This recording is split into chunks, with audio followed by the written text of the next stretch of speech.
Prabowo kecewa setelah mengetahui ini, dan Prabowo sempat marah. Bismillah, Assalamualaikum guys. Jumpa lagi di channel Jurnal Terupdate. Oke guys, jadi ternyata reaksi Pak Prabowo soal Fufu Fafa ini di luar dugaan guys.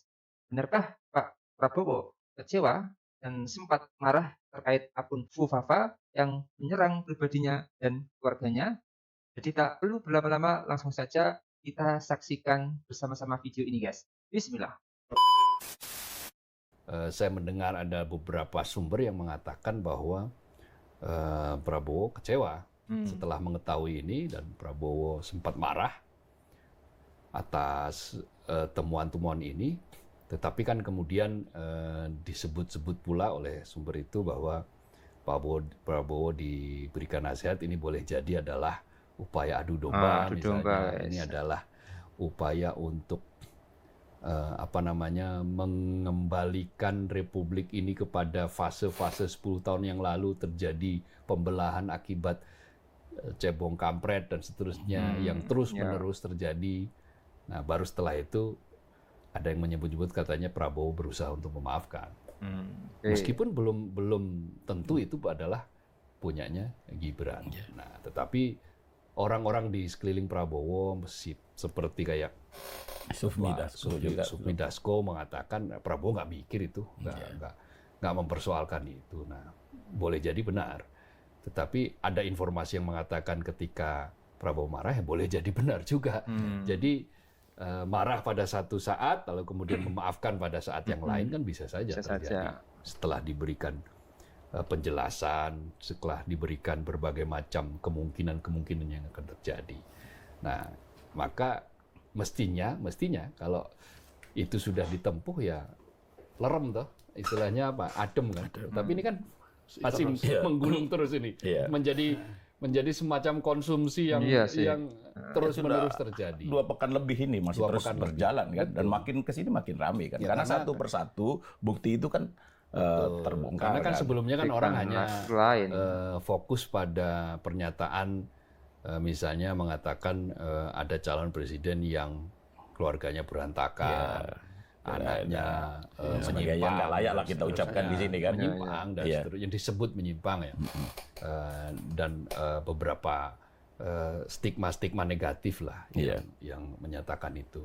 Lalu ada celetukan yang menunjukkan bahwa ya ini orang yang tidak memiliki pengetahuan yang cukup, tidak memiliki proses internalisasi etik yang cukup untuk merespon sesuatu.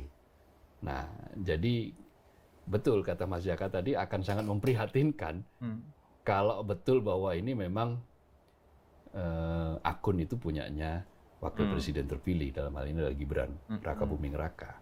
Kalau memang betul itu terjadi, ya harus ada upaya sistematis untuk menasihati, untuk memberikan masukan-masukan kepada Gibran, untuk memberikan pelajaran-pelajaran kepada Gibran, misalnya kirim Rocky Gerung gitu kan, untuk menjadi mentornya Gibran. Ya, apa yang harus dilakukan untuk merespon itu? Atau kirim Ustadz.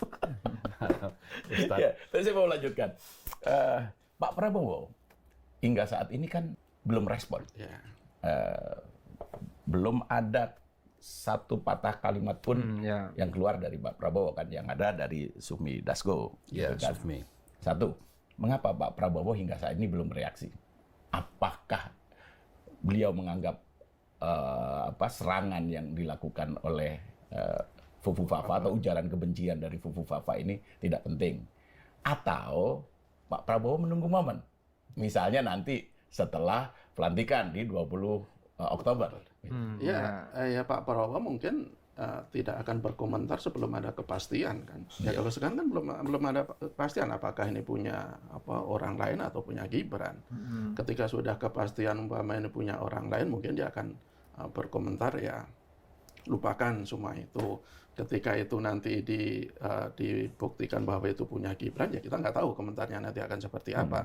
Tetapi yang pasti menurut saya bahwa kasus ini, saya kok kurang setuju kalau dilupakan begitu saja seperti kata Pak Zlimi.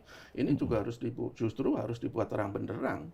Harus dipastikan bahwa Fufu Fafa ini punya siapa. Dan untuk membuka itu menurut saya ya jangan sekarang, jangan terburu-buru, jangan sebelum 20 Oktober, karena kalau sebelum 20 Oktober kok saya ada keraguan bahwa nanti upaya itu akan berlangsung fair. Ya, Kecuali kalau setelah 20 Oktober, ketika Pak Jokowi sudah tidak menjabat, bisa jadi upaya-upaya yang dilakukan untuk membuka persoalan ini akan jauh lebih fair, akan melibatkan pihak-pihak lain. Ya kalau sekarang kita berharap ini pemerintah betul-betul jujur mengungkap ini, kok saya agak menyangsikan ya. Nah, belum apa-apa Menkominfo sudah melakukan pembelaan seperti itu. Belum ada data yang pasti, belum ada data yang valid. Ketika semuanya masih abu-abu, dia udah menyatakan bahwa itu bukan punya Gibran. Ya kita kan sulit untuk percaya sepenuhnya kan nanti kalau hasilnya seperti itu kan. Jadi harus dibuka seterang-terangnya sehingga tidak akan ada, tadi Mas Kohari bilang jangan ada lagi utang-utang sejarah. Karena sekali lagi ini menyangkut pejabat publik loh, menyangkut calon pejabat publik orang nomor 2 di Indonesia loh. Kita kan harus paham. Seorang pejabat itu kita harus betul-betul tahu latar belakangnya seperti apa. Dan seorang pejabat itu harus betul-betul mau ditelanjangi. Tidak hanya dirinya pribadi, keluarganya juga harus betul-betul mau ditelanjangi dalam tanda kutip. Apa yang pernah dia lakukan. Dengan demikian, ya kedepannya paling nggak bisa diantisipasi atau paling tidak dihindari hal-hal seperti itu lagi. Meskipun saya juga agak meragukan juga apakah ini sekali lagi kalau benar itu punya Gibran, meskipun itu sudah 10 tahun yang lalu, apakah dia sudah berubah soal etika? Kok saya agak meragukan, karena faktanya begini, kalau kita lihat kronologis atau sejarah ya, seorang Gibran itu kan kadang, kalau dalam bahasa Jawa itu beberapa kali kan mencela-mencela kan, seperti kurang stabil gitu. Saya ambil contoh 2018, dia bilang sama sekali tidak tertarik dengan politik, karena kuliah saya juga bukan kuliah politik. Tetapi 2019 dia menjadi kader PDIP, 2020 ikut pilkada Kota Solo, dia terpilih. Pernah juga Gibran ini mengatakan sangat tidak setuju dengan dinasti politik. Kata dia, dinasti politik itu hanya menyusahkan rakyat. Faktanya, dia ikut pilkada menjadi pejabat, dan dalam tanda kutip terbangunlah dinasti politik yang dibangun oleh bapaknya.